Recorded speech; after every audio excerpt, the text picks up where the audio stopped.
China Current is a weekly news talk show from China to the world.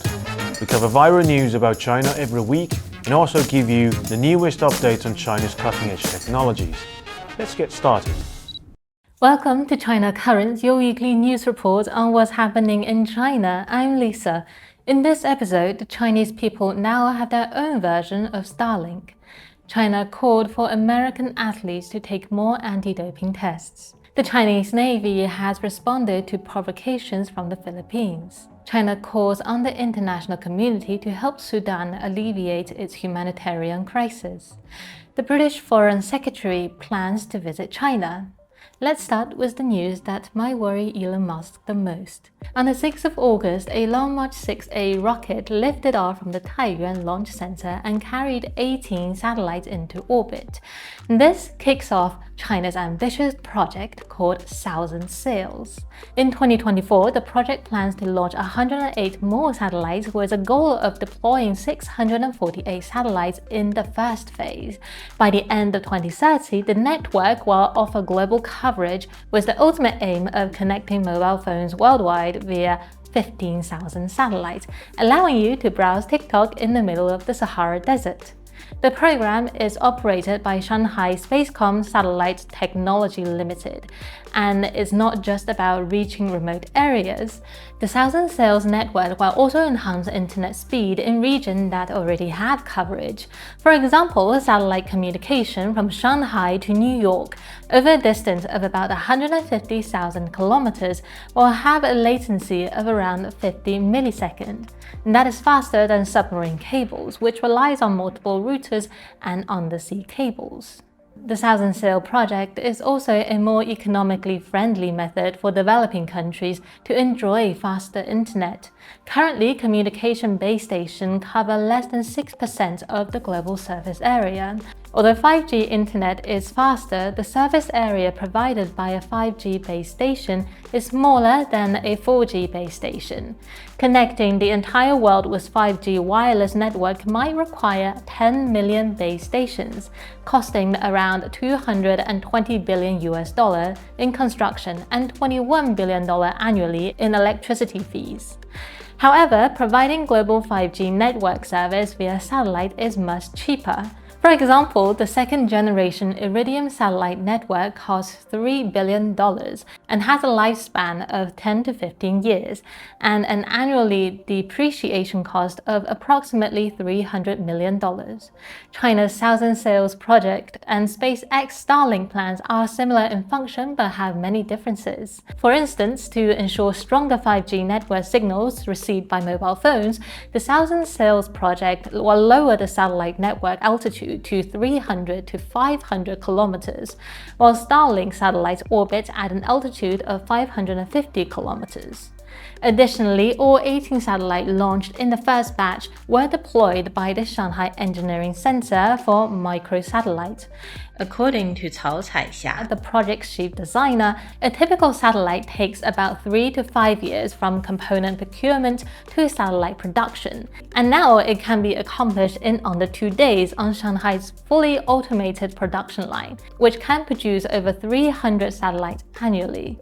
This urge to speed up satellite production is not only driven by the desire for global connectivity, but also by the pressure from the United States. Low Earth orbit can accommodate up to 60,000 satellites, and SpaceX Starlink plans to launch 42,000 of them. Under the International Telecommunication Union's first come, first serve rule, this could limit options for non-American satellites. So the race is on to ensure that future global users have choices beyond US-controlled networks. Fortunately, this is not the first time China has faced competition to ensure fair resource distribution. In 1993, the United States agency claimed that the China-based container ship Yinghe was carrying chemical weapon materials to Iran. As a result, the GPS signal in that area was blocked, leaving the ship stranded on high seas for 33 days without supplies, including food and fresh water. A subsequent inspection by a joint Saudi-United States team concluded that the cargo did not contain any chemical weapons precursors. However, the US government stated that there would be no apology. In 2020, China completed completed the Beidou network, a constellation of satellites forming a global navigation system to challenge the monopoly of the US government-owned GPS. Moving on, Chinese athletes want the same treatment for their American opponent on the doping issue. During the Paris Olympics, Chinese athletes faced an unexpected challenge. Each swimmer was subjected to an average of 5 to 7 urine tests per day, with just a few hours between each test. Over the course of 10 days, this rigorous routine has resulted in a staggering 200 tests, averaging 20 tests per day.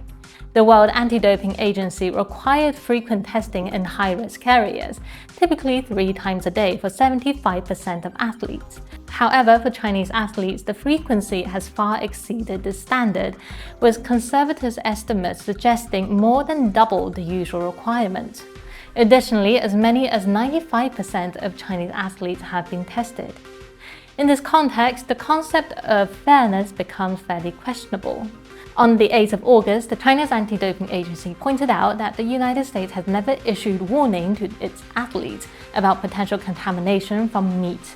Despite hundreds of positive trenbolone tests worldwide in recent years, only a small number of US athletes have faced sanctions, often escaping punishment based on claims of meat contamination. Knighton is not the only athlete who has been cleared by the United States Anti-Doping Agency under unusual circumstances.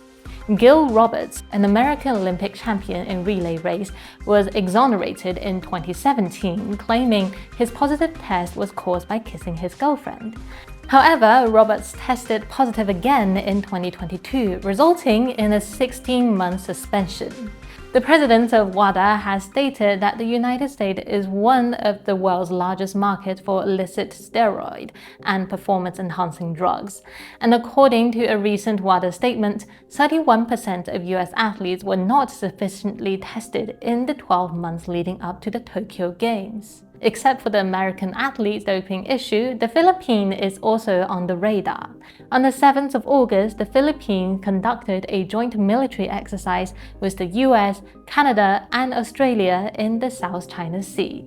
During the third such exercise within the past 10 days, a joint statement claimed that the exercise was intended to address common maritime challenges.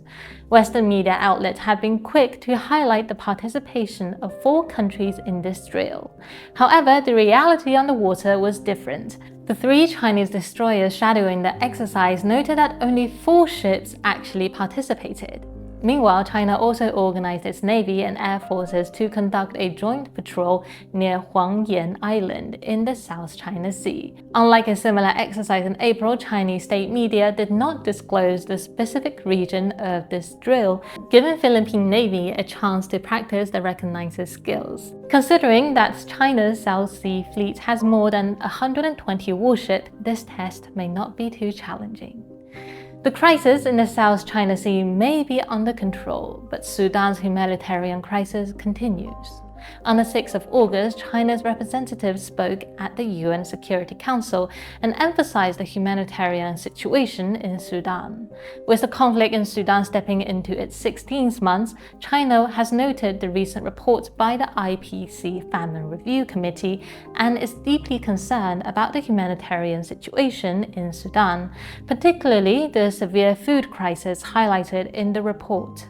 Since the outbreak of armed conflict in Sudan, the Chinese government has provided emergency humanitarian assistance worth $1.37 million, including 939 tons of rice. China called on the international community to take more concrete action, adding that these actions should avoid using humanitarian assistance and food security as a tool for pressure or sanctions. Next, let's focus on another international news. Following the visit of Italian Prime Minister Giorgia Meloni to China at the end of last month, the UK's new Foreign Secretary David Lammy also plans to visit China. According to Bloomberg, on 6th of August, Lammy is considering a visit to China as part of the new Labour government's effort to recalibrate UK-China relations. He met Chinese Foreign Minister Wang Yi in Laos at the end of July. Both of them expressed a desire to promote long-term communication. The UK government has shown its interest in mending relations with China a month ago. Before becoming the Prime Minister, Keir Starmer said his government would carry out what he described as an audit of UK-China ties as one of the first things that we will do. However, just last month, the new head of the UK Army claimed they're getting prepared to fight a war with China, Russia, or Iran in 3 years. So, the US government has to decide which agenda to prioritize if it wants to achieve a 3-year trade and investment plan just like Italy. And that is all for today. Thank you for watching this episode of China Currents. If you have any thoughts or comments about our show, please reach us at the email address below. We look forward to hearing from you and see you next time.